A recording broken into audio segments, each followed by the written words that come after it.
Si Tata Turno, nga taga Dipolog City, Zamboanga del Norte, usa sa mga makatestimonya sa Paragis Bila-Bila Herbal Capsule. Na ako'y pulip dayo nagpa-check up pa sa doktor. Ingon ang doktor nga magpa-opera jud ko din. Daghan akong kuan ni try kog mga herbal pero wala man jud, so ni try ko aning Paragis na nakapalit mig 20 pieces. Okay na akong pamate, wala na ako mag-bleeding. Sulay usab ninyo ang paggamit sa Paragis Bila-Bila Herbal Oil kaysa Paragis Bila-Bila. Dili na ka mag-agwanta pa.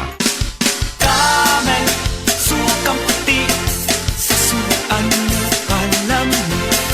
Camel, sukang puti, maunag yun imong mapili.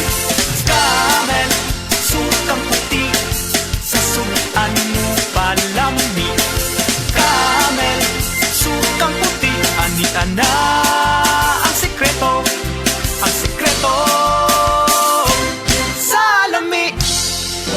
Bisan unsang matang sa problema sa lawas, aduna na'y kaluwasan. Kini pinagi sa Sed Panyawan. Napamatudan nga makatabang sa bisan unsang matang sa balatian. Kini gumikan sa sangkap nga panyawan. Ang milagrosong talong nga adunay daghang benepisyo. Ang kuna na karon ang pag-alim sa balatian o mismo ang pagpakusog sa kalawasan. Gamit na karon sa Sed Panyawan products sa Sed Marketing. Ang Sed Panyawan Plus, Sed Panyawan Garlic, Sed Liniment Oil ug ang Sed Cogon Herbal Capsule. Mga produktong tinunan ug napamatud-an. Daghan na ang nakasulay ug nakapamatuod. Basta Sed Panyawan, lawas, luwas sa balatian.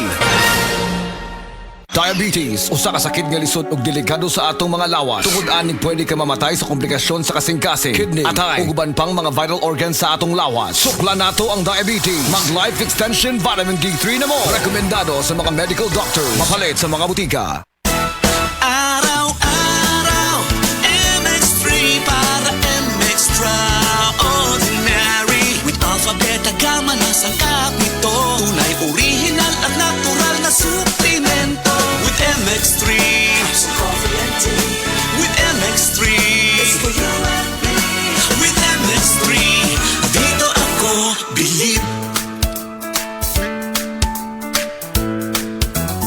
Mahalagang paalala, ang MX3 capsule ay hindi gamot at hindi dapat gamiting panggamot sa anumang uri ng sakit. Tuloy ang plano dahil sa Plan B from BDO Life. Talk to a BDO Life Financial Advisory today. Exodo, Kabanata 18, versikulo 21. Ngunit pumili ka ng mga taong may kakayahan, may takot sa Diyos, mapagkakatiwalaan, at di masusuhulan. Gawin mo silang tagapangasiwa sa libo-libo, daan-daan, 50-50 at 10-10. Ang mabuting balita ay hatid sa inyo ng MX3.